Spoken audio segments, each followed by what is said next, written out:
Show. Muito bom. Obrigado. E aí, já estamos todos aí? Acredito que sim. O próximo a apresentar é o Gustavo mesmo, ele já está aqui, né, Gustavo? Sim. Então vamos agora conferir o professor Marcelo, né, professor Luiz. Estou aqui. Professor Marcelo também está. Então, estamos todos. Perfeito. Então, gente, sem mais delongas, próximo artigo a apresentar é sobre métodos alternativos de disputa de litígios online, estudo de caso da WIPO, Internet Domain Rename Dispute Resolution,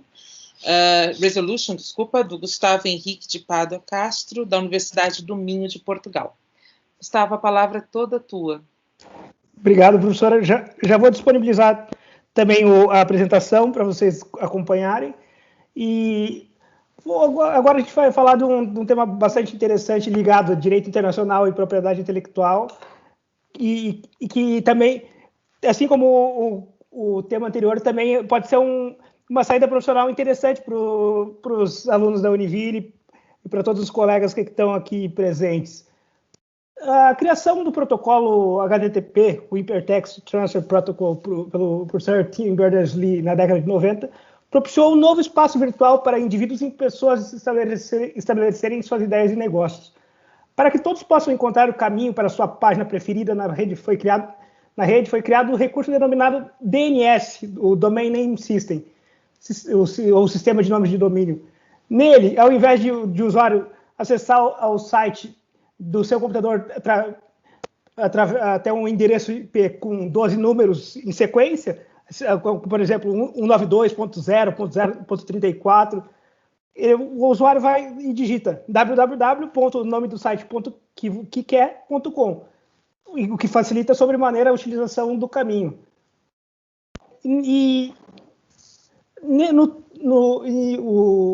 Os top-level domains, que são os que vão estar em causa nesse artigo, podem ser convencionais, .com ou .organização, ou códigos nacionais, .br, .pt, ou seja, são os top-level domains que foram os responsáveis pela primeira geração de conflitos na rede, em razão da disseminação do e-commerce, que é o grande motor da economia digital. E desde 2011 ainda há uma nova série de domínios a entrar em ação, denominados Top-Level Domains Geográficos, GTLD, que representam uma cidade ou uma região específica. Só que para você ter acesso a eles é necessário o apoio do governo local. O Rio de Janeiro, no Brasil, é a primeira cidade da América Latina a ter acesso a esse tipo de domínio. Inclusive, esse tipo de domínio gerou uma celeuma bastante grande nos últimos anos com relação ao domínio .amazon, que se referia à Amazônia, que, no final, por falta de força política brasileira, ficou com a companhia dos Estados Unidos, ao invés de ficar com a região da Amazônia, que compreende Brasil, Colômbia e esqueci o outro país agora. E o protocolo HTTP foi criado na Organização Europeia para Pesquisa Nuclear, o CERN, porém funciona dentro da internet, um projeto desenvolvido pelo governo norte-americano. A fim de criar um mecanismo de governança global na rede, foi criada a ICANN, Internet Corporation for Assigned Names, a entidade máxima da internet mundial. No que tange ao sistema de nomes de domínio, a ICANN desempenha um papel de gerenciamento e coordenação com vistas a cumprir as suas funções técnicas, também a credenciar as entidades responsáveis por operar os seus registros. Em outras palavras, é o órgão que, em última instância, determina quem pode usar um nome de domínio. Para tanto, instituiu em 1999 a Uniform Dispute Resolution Policy, o DRP, e fornece aos titulares de direitos de marca registrada um mecanismo administrativo para resolver disputas relacionadas ao registro e uso por terceiros de má-fé de nomes de domínio correspondentes a essas marcas registradas. A intenção é complementar os procedimentos judiciais, mas não os substitui, para que o direito de apresentar uma ação judicial durante ou após a conclusão do procedimento não seja impedido. Sendo assim, foi escolhido o WIPO, Internet Domain Name Dispute Resolution, um órgão da WIPO Arbitration and Mediation Center, foi naquele mesmo ano criado, escolhido para dirimir esses conflitos, em razão de ser um centro alternativo de resolução de conflitos, especializado em disputas de propriedade intelectual, que é o que a gente está a falar aqui. E é considerado um procedimento administrativo, não obrigatório e passível de recursos em outras cortes. Nas disputas de domínio, são aceitas questões mais específicas, como o registro de domínio de má-fé, que será na sequência explicado, assim como o funcionamento do centro. Vou falar um pouquinho do centro também. Para vocês terem uma ideia, em 2019 foram julgados 3.693 casos na Câmara da WIPO, e é bom dizer que ela não é a única tem mais outras 4 câmaras que usam o sistema UDRP para dirimir esses conflitos. Mas a WIPO é, sem dúvida, a principal delas, até pela especificidade e pela especialidade na matéria tratada. Se o reclamante e o reclamado optarem por ter a disputa decidida por 3 árbitros, o Centro de Arbitragem deverá nomear os 3 membros do painel. Mas, via de regra, as disputas são definidas por painel de uma única pessoa. E o custo em termos empresariais, é um custo bem em conta, se tratando de grandes empresas. Um tribunal com um painelista custa $1.500, e no máximo podendo chegar até $5.000 com mais painelistas. E é um valor que, ao evitar disputa em outras jurisdições, vale muito a pena. Os árbitros decidem. As medidas cabíveis para o reclamante nos termos de qualquer processo perante o painel administrativo devem limitar-se a exigir o cancelamento do nome de domínio ou a transferência do registro do nome de domínio para o reclamante. O reclamante não pode indicar danos ou definir outros requisitos. É um recurso de resolução de disputa de domínio fora dos tribunais. E os árbitros sempre decidem conforme o Uniform Dispute Resolution Policy. E ela é feita através do sistema da WIPO, denominado WIPO EADR, que conecta as partes e o jogador com a partilha de informações sobre o caso a ser julgado, bem como comunica a publicação entre as partes. Também são encontrados na plataforma mecanismos de busca jurisprudencial, separados por categorias, bem como software de videoconferência, em caso de necessidade de ouvir as partes. E aqui eu abro até um parênteses. A próxima geração de plataformas de disputa de resolução alternativa prevê o uso de inteligência artificial maciça e pode mudar a dinâmica dos processos. Agora também falar um pouquinho sobre os litígios aplicáveis. O centro da WIPO para a resolução de disputas de domínio é regido pela política, pela UDRP, que dispõe no artigo 4 as condições necessárias para a abertura do procedimento administrativo. São elas declaratório de propriedade intelectual dos domínios, tal como ocorre em alguns aspectos de propriedade intelectual, notadamente o direito das marcas, o que ocorre? Quem primeiro submeteu o nome de domínio, o registro se torna o proprietário deste. Há algumas formas conhecidas de usos indevidos de nomes de domínio, aptos a causarem este litígio. A principal delas é denominada cybersquatting, caracterizada pelo registro de nomes de domínio de pessoas ou marcas por terceiros, que visam revendê-los a preços acima do mercado. Esta prática pode ser encontrada em 2 disputas do centro. A primeira delas envolve a conhecida marca de cigarros Marlboro, que entrou com uma queixa contra a empresa R9.net, após essa registrar o nome de domínio marlboro.com, com a alegação de similaridade entre o endereço de domínio e a marca da empresa. Alegou ainda que o arguido efetuou o registro de má-fé e teve seu pedido aceito pelo painel após a ausência de defesa pela parte contrária. O domínio foi imediatamente transferido para a companhia de cigarros.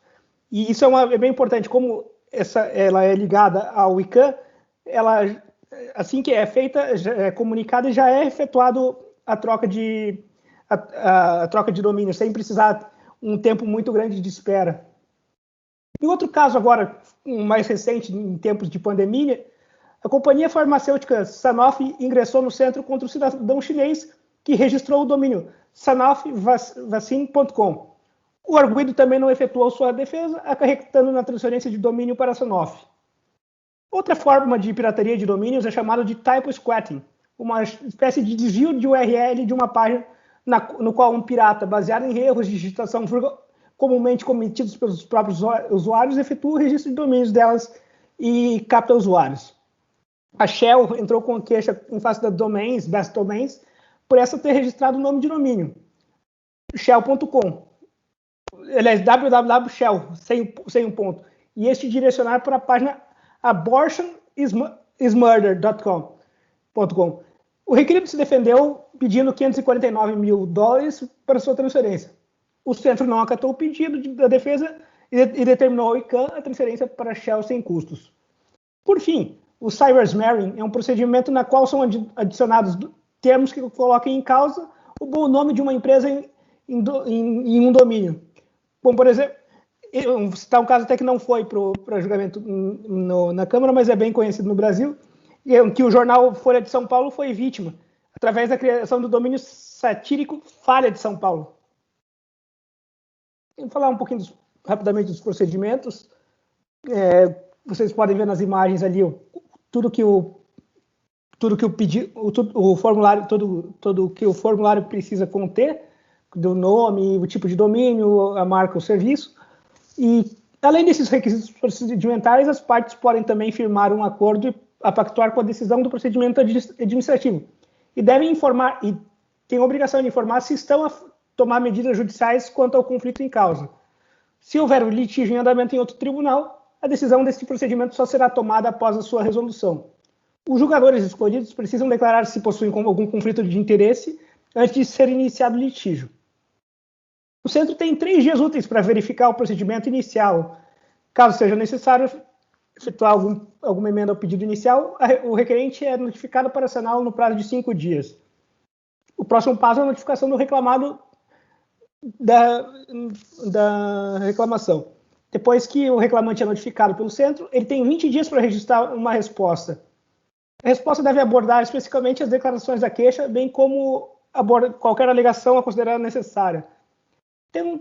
Existem 3 tipos de defesas afirmativas que podem ser usadas pelo demandado. O uso ou preparações demonstráveis para usar o nome de domínio ou nome correspondente ao nome de domínio em conexão com a oferta de boa-fé de bens ou serviços, antes da entrega de avisos de controvérsia. O proprietário de domínio demonstra que ele é comumente conhecido pelo nome de domínio, mesmo sem uma marca comercial ou marca de serviço. E a terceira, que o detentor de domínio está fazendo um uso legítimo, não comercial ou justo do nome de domínio, sem a intenção de obter ganhos comerciais para desviar enganosamente o consumidor ou manchar a marca registrada ou marca de serviço.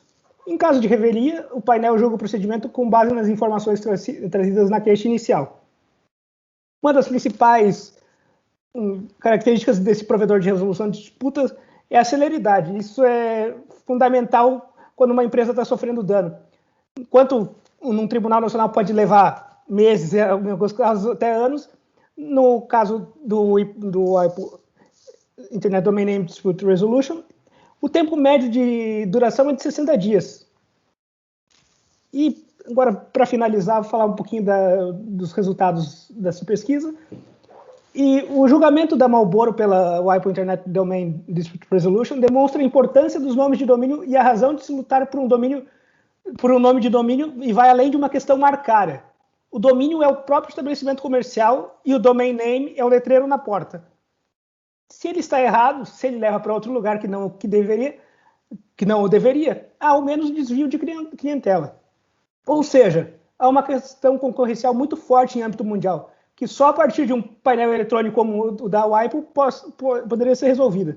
Se as partes tivessem que se deslocar para um litígio físico tradicional, ou se tivessem que contratar advogados locais de acordo com o local da empresa violadora, não compensariam muitas vezes. Além disso, vale mencionar a noção de domínio sofreu uma evolução intensa na última década. Isso se deveu basicamente a 2 fenômenos. O primeiro é o e-commerce, assim explicado. O segundo é a emergência de uma nova gama de geographic TLDs muito identificados com uma questão de localidade, como ponto .nic, ponto .paris, ponto .berlim e ponto .rio. Ou seja, tanto no caso do e-commerce como das cidades, apresenta um viés de identificação institucional e espacial muito grande, como uma transposição de nomes tipicamente ligados ao ambiente físico para o virtual, formando uma identidade espacial entre o mundo real e o mundo virtual. E era isso. Muito obrigado. Muito obrigada, Gustavo. Realmente esse é um tema bem importante, né? Porque ainda mais em épocas de pandemia se torna mais importante ainda, né? Porque tudo que a gente está fazendo é pela internet, né? O e-commerce aumentou consideravelmente. Então, como você bem relatou, né? O nome de domínio basicamente é o estabelecimento, é a marca, é o letreiro da empresa. Então, esse tema é muito importante e talvez resoluções ou sistemas de solução de controvérsias como essa seja uma boa alternativa para uma solução mais célere, né? E regras mais claras também, intersistemas, e não só focado, nome de domínio, marcas, né? Parabéns, muito legal. Professora Beatriz, gostaria de fazer um comentário? Na verdade, eu estou zonza aqui, né? Com tanta informação e tanta questão nova para pensar sobre isso, né? E eu estava aqui escutando e vendo a apresentação do Gustavo, primeiro, parabéns mais uma vez, Gustavo, e eu pensei assim, a questão dos métodos alternativos de conflito, a gente nem começou a usar os métodos presenciais de conflito e a gente já está falando neles online, né? Meu Deus, que loucura, que confusão que isso vai dar. Mas, assim, eu tenho algumas aflições, Gustavo, eu queria ver se você puder, se você vai tratar disso no seu artigo e como você vai tratar disso, né? Quando a gente fala em marca, em nome empresarial, em título de estabelecimento, a gente sabe que existe a proteção, né, dos tratados, né? E que essa proteção é em âmbito nacional, certo? Então, eu fico aqui pensando como é que isso vai ser tratado, né? Porque a proteção marcária é em âmbito do Estado. E, para além disso, como é que vai se vincular esse tribunal online, né? O IPO, como é que isso vai se vincular às demandas? Isso vai ser uma negociação conforme a arbitragem? Como é que isso se daria? Eu não entendi muito bem essa questão. Será que você podia me esclarecer com relação a isso, rapidinho? Sim, ela normalmente usa é um tribunal quase arbitral. Assim, inclusive tem árbitros de cada país. No Brasil, eu tenho uma lista de mais ou menos 10 ou 15 árbitros que pegam territorialmente as demandas. Então, normalmente, cada parte escolhe, se for no Brasil, vai escolher algum árbitro do Brasil. E se for num painel internacional, vai ter um do Brasil, ou algum do país estrangeiro e algum neutro para... Bom, então, sendo arbitragem, é uma questão de compromisso arbitral. Então, teria que as partes resolverem utilizar esse tribunal administrativo, né? Sim, né? Isso, tem que ser o pacto entre as partes, e elas podem não aceitar e podem ir para o caminho judicial. Uhum. Eu só acho que isso precisava ficar claro no teu trabalho, como sugestão, né? Estou aqui dando uma sugestão para que isso fique bem claro para o leitor, que muitas vezes pode não ter esse entendimento como a gente tem aqui, né? Pois é, são tantas as questões, mas eu não vou me alongar, porque senão eu vou tirar a vez de outros. Mas parabéns mais uma vez. Mas eu acho que esse é um ponto que você devia tratar no seu artigo. Já vou anotar aqui. Obrigada, professora Patrícia. Eu que agradeço. Obrigada, professora Beatriz. Também, obrigada. Eu que agradeço. Professor Luiz Gustavo, gostaria de fazer algum comentário? Oi, não, estou satisfeito. Parabéns mais uma vez, Gustavo. Obrigado, professor Luiz. Grande abraço. Professor Marcelo? Bem, Gustavo, parabéns pela escolha do tema. Eu tenho só uma dúvida, tu fez um comentário na sua apresentação sobre com o uso da inteligência artificial ia aumentar muito os problemas. Não sei se foi isso que eu entendi. podia explicar melhor? O que tu quis dizer com... Assim, é que pelo tempo curto eu acabei não colocando essa parte ela está no trabalho escrito, mas eu acabei não abordando tanto na apresentação. É que a próxima fase das Online Dispute Resolutions, das câmaras de disputa de resolução de conflitos online, vão ter inteligência artificial, o que, na verdade, no meu ponto de vista, vai ser algo positivo. Vai melhorar, vai facilitar muito o trabalho, vai dar para categorizar os temas e minerar os dados da jurisprudência para encontrar soluções mais adequadas para o caso concreto. Ok. Então, na verdade, é um facilitador, é isso? Isso, exatamente. Eu entendi que, na tua fala, eu entendi que ia gerar mais problemas. Né? Acho que eu falei um pouco rápido. É como se essa questão de registro de domínios ficaria mais rápido, alguma coisa nesse sentido, e seria mais difícil controlar, né? E eu acho que, assim, essa questão dessa forma de resolver esses conflitos é um pouco até da própria internet, né? A própria internet, ela tem, mas não tem governança, né? Ela é livre no conceito inicial dela, né? Eu acho que é bem interessante. 60 dias para resolver um conflito internacional, por exemplo, é um prazo muito curto, né? Que é um bom exemplo para outras plataformas de resolução de conflitos. Quem sabe a gente consiga extrair desse exemplo para outras situações também de direito internacional, né? Quem sabe a gente evolua para isso também. Mas parabéns pelo trabalho. Eu só acrescento que eu sou bastante fã dessas formas mais céleres de resolução de conflitos e mais específicas, porque normalmente quando vai para o judiciário não tem a qualidade técnica para essas matérias um pouco mais específicas. Eles não têm o conhecimento de causa necessário para dar uma resolução mais específica. Então é melhor ter essas soluções mais alternativas. O judiciário vai ter que usar inteligência artificial também, né? Já tem alguns casos. Já tem alguns casos e espero que cresça muito. Tem um em Pernambuco, que está bem um estágio bem embrionário, mas tem sido bastante noticiado e espero que surjam outros. Muito bom. E é um tema muito legal. E aí, da fala do Gustavo, esse caso da Amazon também, eu acho que é muito emblemático, né? Porque se a gente fosse adotar as regras de direito marcário para lidar com a questão da Amazon, está bem claro ali, você não pode registrar marca que remeta a uma região geográfica, né?